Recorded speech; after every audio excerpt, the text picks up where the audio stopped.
Plantation کر سکتے ہیں، اور آپ دیکھ رہے ہیں کہ جو فلڈز آ رہے ہیں، یہ جو ارتھکویکس آ رہے ہیں، ان سب میں کہیں نہ کہیں یہ ہم خود اس کے ذمہ دار بن رہے ہیں۔ اور اسی طرح سے یہ جو کہا جاتا ہے نا کہ ڈیولپمنٹ ہے کیا اٹ سیلف، ترقی کہتے کس کو ہیں؟ ترقی کیا یہ ہے کہ ہمارے ہاں اتنا ہم ڈسیمینیٹ کرتے ہیں اسموک، جس کی وجہ سے اوزون لیئر جو ہے نا وہ اب ڈپلیشن ہو رہی ہے، وہ اس میں خلل آ چکا ہے، اور جس کی وجہ سے پوری دنیا میں کلائمیٹک چینجز آ رہی ہیں۔ اور پھر آپ دیکھیے کہ ایک طرف پانی دستیاب نہیں ہوتا، اور جب پانی آتا ہے تو ہمارے پاس بہت آتا بہت آتا ہے، اور وہ پھر ایک کلیمٹی کی شکل بن جاتا ہے۔ نبی کریم صلی اللہ علیہ وسلم نے یہ بھی ارشاد فرمایا کہ درخت لگانا صدقہ ہے۔ تو آپ نے یہ فرمایا کہ جو ماحول ہے نا اس کے حوالے سے درخت ہی صرف نہیں، بلکہ کہا جاتا ہے کہ اگر کسی کو آپ اچھے طریقے سے پلیزنٹلی پیش آئیں گے تو وہ بھی صدقہ ہے۔ بالکل تو اگر ہم پلیزنٹلی ایک دوسرے سے پیش آ سکتے ہیں تو یہ تو بات آج کل سب کو پتہ ہے کہ جو پلانٹس ہیں وہ بھی زندہ ہیں، جی وہ بھی سانس لے رہے ہیں، تو ان کے لیے بھی ہمیں پلیزنٹ ہونے کی جو تعلیمات ہیں وہ سیرت سے ہمیں ملتی ہیں۔ ٹھیک ہے جی، نیکسٹ کوشچن جی۔ ڈاکٹر صاحب میرا یہ سوال ہے جو ریگارڈنگ کہ ابھی یہ جو فلڈز وغیرہ آئے ہیں، تو آپ اس کو آپ اپنی نظر میں کس طرح دیکھتے ہیں، اور ہم اس کو کس طرح مطلب آپ کہہ لیں کہ ہم کس طرح اپنے انوائرمنٹ کو کلین رکھ سکیں کہ یہ جو جتنے بھی فلڈز وغیرہ ہیں یہ ان کو ہم اوور کم کر سکیں؟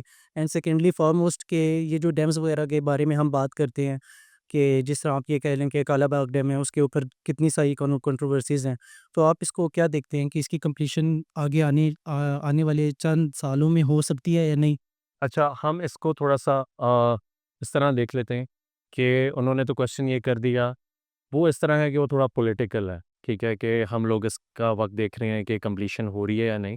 ہم اس کو اس طرح دیکھ سکتے ہیں کہ سم ہو پانی کتنا ضروری ہے، ڈیمز کتنے ضروری ہیں، جو ریسورسز ضائع ہو رہے ہیں ان کی یوٹیلائزیشن کتنی ضروری ہے۔ ظاہر سی بات ہے واٹر ایک ریسورس ہے، ڈیمز بنانے کی بھائی نے بات کی کہ یہ ڈیمز کمپلیٹ کیوں نہیں ہو رہے، تو اگر ہم ریسورسز کو یوٹیلائز کرتے ہیں یا سیو کرتے ہیں تو ظاہر سی بات ہے حضور اکرم صلی اللہ علیہ وآلہ وسلم کا بھی یہی فرمان ہے کہ فضول میں ضائع نہ کرو ریسورسز، پانی کا بھی حساب دینا ہے، زمین پہ پاؤں رکھنے کا بھی حساب دینا ہے، ٹھیک ہے، جو انہوں نے اللہ تعالیٰ نے جو ہمیں فیسلٹیز دی ہیں، جو جن چیزوں سے نوازا ہے، اس ہر چیز کا حساب دینا ہے، تو کیسے اس کو یوٹیلائز کیا جا جی سکتا دیکھیے، بنیادی طور پر تو یہ بات سمجھنے کی ہے کہ نبی کریم صلی اللہ علیہ وسلم نے چیزوں کو ضائع کرنے سے منع فرمایا، ہے؟ جی اور آپ نے فرمایا کہ وضو کے لیے بھی، یعنی ایک نیک کام ہے، نماز پڑھنے کے لیے وضو کیا جاتا ہے، طہارت کے لیے کیا جاتا ہے، اس میں بھی کہا گیا کہ اس میں بھی پانی کو ایکسیسیولی استعمال نہ کریں، ضائع نہ کریں۔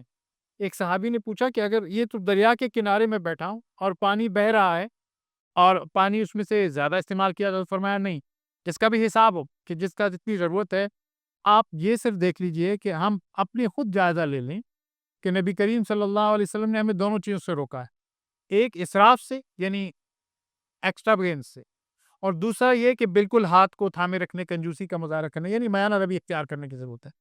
تو ہم لوگ اپنے گھروں میں صرف جب ہم نے ہاتھ منہ دھونا ہوتا ہے یا وضو کرنا ہوتا ہے، اس میں کئی بکٹس پانی جو ہے نا وہ ضائع کر دیتے ہیں۔ اس کو سمجھنے کی ضرورت ہے، اور کفایت شعاری اسلام میں اس کا سبق دیا گیا ہے نبی کریم صلی اللہ علیہ وآلہ وسلم کی زندگی میں۔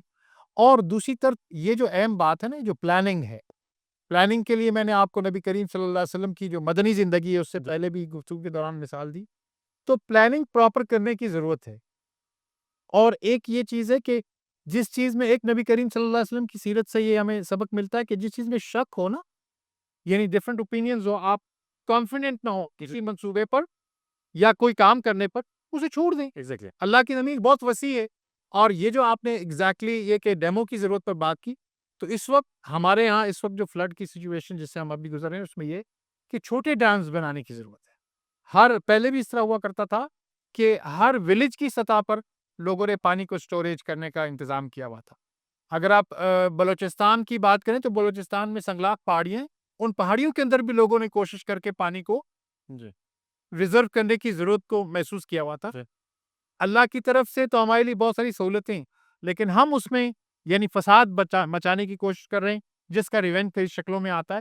اگر ہم سیرت کے مطالعے کو اپنی عادت بنا لیں، اور اس کے لیے میں یہ سجیسٹ کروں گا کہ ہم سب کے پاس ایک خوبصورت سی، آسان سی کوئی بھی سیرت مبارکہ کی کتاب ہماری پرسنل لائبریری میں ہونی چاہیے، اور اگر ہم اس کو ایک ایک ورقہ، ایک ایک پیج پڑھنے کی کوشش کریں تو وہ ایک نئے ایونیوز اور نئے وسٹاز جو ہے نا ہمیں خود بخود کھلتے ہوئے نظر آئیں گے. زبردست جی.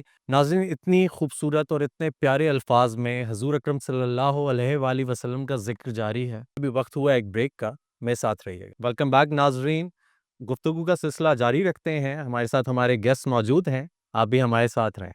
ینگ لیڈیز میں دیکھ رہا ہوں یہاں پہ بہت زیادہ بیٹھی ہوئی ہیں، لیکن ان کی جانب سے کوشچن کوئی نہیں آ رہا. تو کوئی کوشچن آپ لوگ کرنا چاہیں گے؟ السلام علیکم. I have a question for ma'am. کہ you're an ambassador and I would like to know کہ آپ کی throughout the time آپ کا like کیسا رہا experience and stuff. I'm a student of BSIR تو اس لیے تھوڑا بہت انٹرسٹ ہے اس لیے. ضرور بیٹا. Thing is that we are lucky to be in a country which gives women and men opportunity. اب ماشاء اللہ آپ پڑھ رہے ہیں تو حکومت کا جو سسٹم ہے وہ سول سروس ایگزام ہے، CSS. آپ اس کے لیے تیاری کرتے ہیں اور اس میں جینڈر ڈسکریمنیشن نہیں ہے. Any number of Pakistani citizens can apply for the exam. تو جب میں نے امتحان دیا تھا دیٹ واز 1982. تو اس وقت جو ہے جو حکومت تھی وہ اس کو ویمن ان فارن سروس زیادہ پسند نہیں تھا آئیڈیا. تو وہ نہیں چاہتے تھے کہ خواتین آئیں یہاں پہ. انہوں نے آپشن دی ہوئی تھی کہ even if you come into the foreign service آپ چینج کر سکتے ہیں. میرے بیچ میں ہی پروین شاکر بھی تھی مرحومہ جو شاعرہ تھیں، انہوں نے فارن سروس چینج کر کے کسٹم سروس میں چلی گئیں because of this still pressure that was on. I was only person who said foreign service اور نو سروس. مجھے نوکری کرنے کی ضرورت ہی نہیں ہے، پر because I was on the top merit میں نے کہا آپ نہیں مجھے پسند کرتے پھینک دیں، مجھے نکال دیں، پر آپ میں جرت ہونی چاہیے کہ بتائیں کہ کیوں نکال رہے ہیں. وہ جرت نہیں تھی تو کہنے لگے اچھا بی بی آپ مت جاؤ، آپ فارن سروس میں ہی رہو. And because and at that time I wasn't thinking of myself. I thought کہ میرے سے 2 بیچز اوپر women they came and they left. So if I had left they would have said لڑکیاں آتی ہیں چلی جاتی ہیں، سیٹیں ضائع ہو جاتی ہیں، اس نے لڑکیوں کو نہیں ڈالنا چاہیے. That was a clever strategy they had. They didn't have the courage to say that they don't want women. But because I stood up, then the doors to women were not closed. Otherwise, they were closing the doors to women. So, what I'm trying to say is that from day one, when I joined the service, there were a lot of challenges. But if you have faith and you trust in yourself and you have faith in Allah and you're hardworking, تو اللہ تعالیٰ خود آسانیاں پیدا کر دیتا ہے. اب جیسا میں ڈاکٹر صاحب کو بتا رہی تھی کہ I was one of the first female diplomats to be received by Islamic Revolution in Iran. میں وہاں گئی، میں نے اسی طرح حجاب پہنا، فارسی سیکھی، کیموفلاج ہو گئی. Because as a diplomat, your job is to create bridges. Your job is not to criticize the country where you're going. Your job is to understand their problems and explain to them yours and understand theirs so that you can create bridges. So in this 37 years of my career, I worked hard because as I said, when I started with a challenge and every step through I had challenges. لیکن بیٹا ایک اندر جو آپ کو ہوتا ہے نا faith that I can do it, that keeps you going. اور پھر اللہ کی لڑی پکڑ لو تو then you can manage. But of course, it's not an easy life. It's quite a lonely life because you're posted to different places. Not everybody is posted to New York or, Paris. You can be posted in Rwanda also. You can be, and we have a lot of women ambassadors in Africa right now who are doing a great job. So you should come with this zeal to serve the country. اپنے ملک کی خدمت کے لیے ماشاءاللہ آپ اور بچے بچیاں اس جذبے سے آئیں کہ ہم نے اس ملک کی خدمت کرنی ہے، ہم نے یہ جھنڈا عزت سے اڑانا ہے. ابھی آپ دیکھیں افتخار عاصم کی، آپ نے عاصم افتخار کی اسپیچ سنی ہوگی نیو یارک میں. You all felt good because he spoke from the heart. And that's what diplomacy is about, to be honest in yourself. یہ ویسٹرن کانسیپٹ آف ڈپلومیسی نا، او یہ تو ڈپلومیٹ بن رہا ہے یعنی کہ جھوٹ بول رہا ہے، گولی دے رہا ہے. That is not our Islamic concept of diplomacy. تو جب آپ سیرت النبی کی بات کرتے ہیں، آپ دیکھیں جب آپ کے جو ہے ریفیوج لینے گئے ایبیسینیا، تو انہوں نے سورہ مریم سنائی، تو دا کرسچن کنگ حبشیہ he welcomed them. Why? Because there was truth.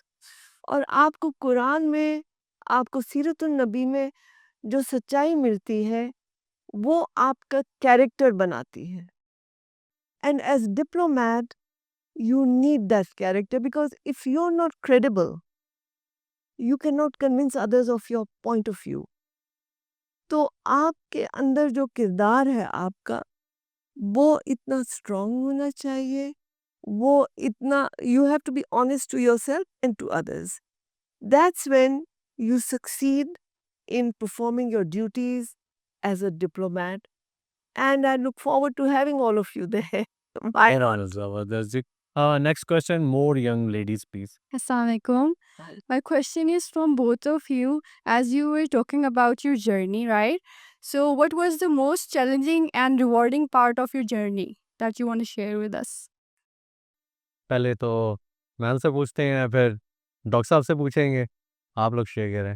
زبردست. بیٹا دیکھو، جب محنت کرتے ہیں آپ اور آپ سے جیسے سی ایس ایس کے امتحان میں ہی پوزیشن لے لینا was the first satisfaction, but that was only the beginning. One didn't know what was waiting for us. اور پھر ہر جگہ جب گئے، جو جاب چیلنجز آئے، جس طرح when I was posted to Iran, that's when Iraq-Kuwait war had started. So a lot of Pakistanis were coming from Kuwait. وہ مطلب جان بچا کے آ رہے تھے and they were coming via Iran. So ہم نے کیمپس کھول لیے تھے at the border and at the embassy کہ جو لٹے پٹے پاکستانی آ رہے ہیں ان کو کس طرح سے مدد کرنا ہے. تو وہاں پہ اٹ واز ویری گریٹیفائنگ کہ آپ جو ہے ان کی پریشان حالت میں ان کو محبت سے، ہم اپنے گھروں سے گدے لے آئے تھے، ایمبیسی کی بیسمنٹ میں ہم نے سارے گھروں سے گدے بچھا دیے تھے کیونکہ وہ تھکے ہوئے لوگ تھے، کس طرح بھاگے تھے، کس طرح پہنچے تھے. That was very challenging but we help them and I feel good کہ ہم نے اسی طرح کیا. اسی طرح لیبیا میں جب پرابلم ہوا، پاکستانیوں کو وہاں سے کس طرح ہم نے نکالا، that was also very gratifying. پھر I was also head of the national authority on implementation of chemical weapons convention. I was the first female and a civilian to do so. اس سے پہلے it was headed by army. تو مجھے یہ تھا to make a difference. اب Pakistan is not a chemical weapon state, but we are signatories to the convention. اور ہم chemicals import کرتے ہیں جو dual use کے ہیں، جیسے for textiles, for fertilizers, ammonia, chlorine وغیرہ جو dual use ہوتے ہیں. تو when I became the head, I went to our declared industries. ایک کو میں نے وزٹ کیا، دیکھا کہ وہ کس طرح اسٹوریج کر رہے ہیں. پھر اس کے بعد میں واپس آئی، میں نے پوری رپورٹ لکھی اس پہ کہ ان کو پتہ نہیں ہے کیسے سیو کرنا ہے. خدا نہ خواستہ کوئی لیکیج ہو جائے، کل آپ بی بی سی میں خبر سن رہے ہوں گے یا CNN میں سن رہے ہوں گے، تو ہمیں ان کو ایک وین سسٹم میں ڈالنا چاہیے. We should be the first responders to any crisis.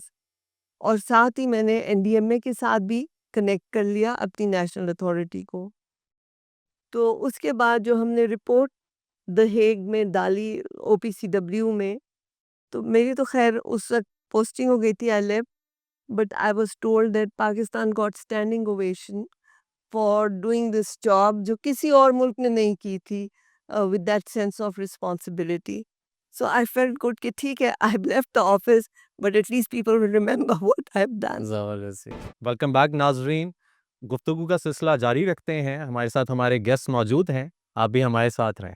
Doctor صاحب آپ بتانا چاہیں گے پلیز؟ جی میں آپ کو یہ عرض کرنا چاہوں گا کہ ایک تو جو میری زندگی کے سفر کا جو ٹپ ہے وہ میں آپ کو دینا چاہتا ہوں. آپ جس اس وقت یونیورسٹی میں ہیں کہ یونیورسٹی میں کو کریکولر ایکٹیویٹیز میں ضرور حصہ لیجیے. یہ جو کو کریکولر ایکٹیویٹیز ہوتی ہیں، ڈبیٹس ہیں، جیسے آج آپ لوگ یہاں بیٹھے ہیں، کتنی بڑی یونیورسٹی ہے، اس میں سے آپ لوگوں کو یہ احساس ہوا کہ اس میں کچھ سیکھنے کا موقع ہے. اس کو ہمیشہ یوٹیلائز کیجیے. میں نے جب اپنے ماسٹرز کیا یونیورسٹی سے تو very third day I joined a think tank. میرا بھی خیال تھا کہ میں تو ابھی تھوڑا سا انجوائے کروں گا، تھیسس ویسس میں نے جمع کر لیا. تو اللہ نے موقع دیا اور وہ اسی وجہ سے تھا کہ ڈے ون سے یونیورسٹی کے اندر میں نے اپنی اکیڈیمک ایکٹیویٹیز کا حصہ ہوتی ہیں کو کریکولر ایکٹیویٹیز، ان کے ساتھ میں ان ٹچ رہا. پھر میں ظاہر ہے کہ ایک کمپیریٹیولی ریموٹ ایریا ہے. I belong to Quetta. Quetta سے جب میں نے جب کمپیٹ کیا پبلک سروس کمیشن میں لیکچرشپ کے ایگزام کے لیے، تو آپ کو پتہ ہے آپ لوگ پبلک سروس کمیشن اگر پروونشل میں گئے ہوں تو وہ ڈویژنز کا کچھ کوٹا ہوتا ہے سیٹس کا کہ اس ڈویژن کی یہ ہے، اس ڈویژن کی. تو میرے ڈویژن کی کوئٹہ ڈویژن کی سیٹ ہی نہیں تھی. ایک میرٹ کی سیٹ تھی اور الحمدللہ جب میں نے اس میں ٹاپ کیا اور میں نے ون کیا اس کو، تو وہ ایک اچیومنٹ فیل ہوئی. اور اس میں کیا تھا؟ ریسرچ اور کو کریکولر ایکٹیویٹیز. اور کچھ عرصے کے بعد میں اسلام آباد کی ایک یونیورسٹی کے اندر اپیئر ہوا. لوگوں کا خیال تھا کہ یہ ایک دور دراز علاقے سے آیا ہے، اور میرے لیے وہ بہت اچھا ایکسپریشن تھا کہ جب میں انٹرویو دے کے باہر نکل رہا تھا اور کسی نے کہا کہ یہ وہ کوئٹہ سے بلوچستان سے کوئی آیا ہے اور اس نے بہت اچھا پرفارم کیا ہے. اور جیسے میڈم نے کہا کہ ہمارے ملک کے اندر ایکول اپرچونیٹیز موجود ہیں، آج بھی جس کا حق بنتا ہے اس کو مل جاتا ہے اگر وہ کوشش جاری رکھے. اور اللہ کے فضل سے میں نے اس کو بھی کمپیٹ کیا اور پھر دنیا کے بہت سارے ممالک میں جا کے پاکستان کو ریپرزینٹ کرنے کا موقع ملا، میڈیا میں مسلسل آنے کا موقع ملا. ایک اور بات جو میں آپ سے سجیسٹ کرنا چاہوں گا، جو مجھے بہت انجوائے کیا میں نے اپنے اس کیریئر میں، وہ یہ تھا کہ مجھے زبانیں سیکھنے کا شوق ہے. اور یہ شوق مسلسل، آپ یاد رکھیے کہ آپ کو جو یونیورسٹی میں ہے نا، تو آپ ایک کوئی انٹرنیشنل لینگویج اور ایک کوئی اپنی پاکستانی لینگویج ضرور سیکھیے. یہ آپ کے ہورائزن کو بڑھاتی ہے. پچھلے 2 سالوں میں میں نے نہ صرف پوسٹ ڈاک کیا اور اس کے ساتھ ساتھ میں نے ٹرکش لینگویج سیکھی اور میں نے رشین لینگویج سیکھی. تو یہ جب آپ لینگویجز سیکھتے ہیں تو آپ کو جو ایک لطف آتا ہے اور پھر جو آپ کو اپریسیشن ملتی ہے انٹرنیشنلی، وہ بہت اچھا محسوس ہوتا ہے. لیکن ایک مسلسل اسٹرگل ہے. ایسا نہیں ہے کہ جو میڈم اس وقت آپ کے سامنے بیٹھی ہیں، انہوں نے کچھ واقعات شیئر کیے، یہ جیسے کہہ رہی تھی کوئی آسان کام نہیں ہے، کوئی پھولوں کی سیج نہیں ہوتی. ایک مسلسل اسٹرگل ہے. اگر آپ کو ٹاپ پہ رہنا ہے تو اس کے لیے مسلسل اسٹرگل کی ضرورت ہے. اور آپ سب کے چہرے مجھے نظر آ رہے ہیں کہ آپ کے عزم جوان ہیں، اور آپ کے لیے میری یہ تمنا ہوگی کہ آپ سب نہ صرف یہ کہ اپنے خاندان کو، اپنے شہر کو، بلکہ اس ملک کو ریپرزینٹ کرنے والے بنے، اور آپ پر ہم سب کو انشاءاللہ فیوچر میں ہم پرائڈ کے ساتھ آپ سب کا نام لے سکیں. زبردست جی. So I have a question to ma'am, that what advice you will give to the person who really want to understand the real human diplomacy beyond the politics? Beta, basically, now that your students study or your subjects hard, what subjects do you have right now? Yes. BSIR. Well, try to understand what is international relations, how nations interact with each other. The theories that you read, do they really apply in practice? اب آپ دیکھیں کہ Donald Trump صاحب جب سے آئے ہیں، کیا ہینس مورگنتھا کی تھیوری ادھر اپلائی ہو سکتی ہے؟ اب ریئل پالیٹک کی ڈائنامکس کیا ہو گئے ہیں؟ نیشنلزم کیوں اتنا بڑھ گیا ہے؟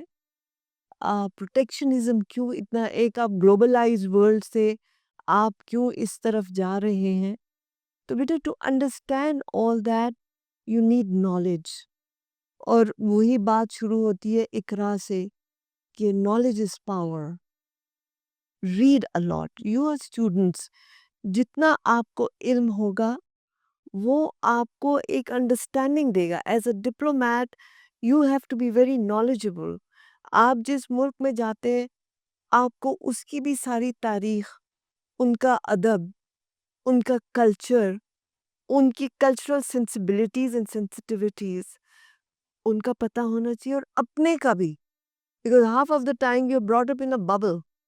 یو ریئلی ڈونٹ نو کہ آپ کا ملک کتنا واسٹ اور کتنا ہیٹروجینس ہے، اور آپ کے ملک میں کتنی سوسائٹیز ہیں. بٹ سٹنگ ان پنجاب ہم ایسے ہی کہتے ہیں "او، یہ بلوچی کیا چیز ہے، ادھر کیا کلچر ہے، کیا ٹرائبز ہے". جب تک آپ کو تعلیم نہیں ہوگی بیٹا، جب تک آپ پڑھو گے نہیں، یو ول ناٹ انڈرسٹینڈ. اور جب آپ نہیں سمجھو گے تو آپ ایسی بات کہہ سکتے ہو جو کسی کے لیے اوفینسو ہو سکتی ہے.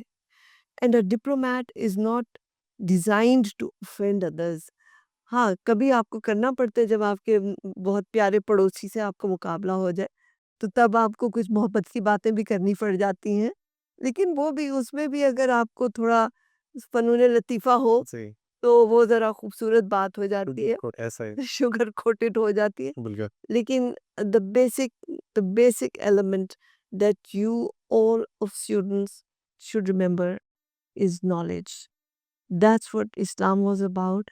That was the miracle of Hazrat Sallallahu Alaihi Wasallam. But his miracle was knowledge. And that's what makes Islam a very modern religion.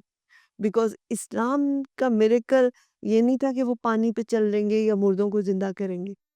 ان کا میریکل تھا اللہ تعالیٰ نے جو ان کو علم دیا.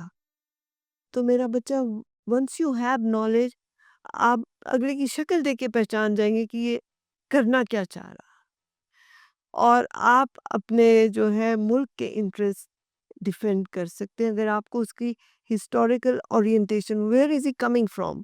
وہ بندہ جو بات کہہ رہا ہے، ایک ہی جملہ ہوتا ہے جسے سارے کہہ رہے ہوتے ہیں، لیکن وہ what does it mean to that individual and what does it mean to you؟ اس کی انڈرسٹینڈنگ کے لیے you need to have knowledge. I hope I've answered your question. Thank you جی، تھینک یو سو مچ. آپ لوگوں کا بہت شکریہ. نائلہ چوہان صاحبہ، سب سے پہلے آپ نے ہم سے اتنی پیاری باتیں کی، اور اس کے ساتھ ساتھ آپ نے جو ہمارے اسٹوڈنٹس ہیں یہاں پہ، جو بحریہ یونیورسٹی کے اسٹوڈنٹس ہیں، ان کے دل و دماغ میں بہت سارے سوالات آتے ہیں، ان کو بہت اچھے طریقے سے ایڈریس کیا. ڈاکٹر صاحب، آپ نے جس طریقے سے کمبینیشنز بنائے، آپ نے حضور اکرم صلی اللہ علیہ وآلہ وسلم کی سیرت کو ایجوکیشن کے ساتھ مرج کیا، بہت اچھا رہا. اس لیے کیونکہ بیسیکلی تو یہی چیز ہے، کیونکہ تعلیمات ہمیں وہیں سے آئی ہیں، اور جیسا کہ انہوں نے کہا کہ میریکل ہی یہ ہے کہ ہمارے پاس تعلیمات وہاں سے آئی ہیں اور ہم لوگوں نے اتنی ترقی حاصل کی. ناظرین، میں یہ کہنا چاہوں گا حضور اکرم صلی اللہ علیہ وآلہ وسلم کی زندگی سے متعلق کہ وہ منور روح جو سباتے کو رفعت فلک اور شکوہ صحرا کی حامل تھی، جس کی عظمتوں کا جواب اور حرمتوں کا حساب نہیں. عظمت کردار کا یہ عالم کہ چاند میں تو دھبے ہو سکتے ہیں، برگے گل میں گرنے والی شبنم میں کثافت ہو سکتی ہے، لیکن آپ کے قول و عمل میں حرف گیری کی کہیں کوئی گنجائش نہیں. اور ایک شعر کے ساتھ اجازت چاہوں گا کہ ختم ہو جائے سیاہی تو بھی توصیف حضور، آنسوؤں سے یا بخو نہ بے جگر لکھتا رہا. شکریہ.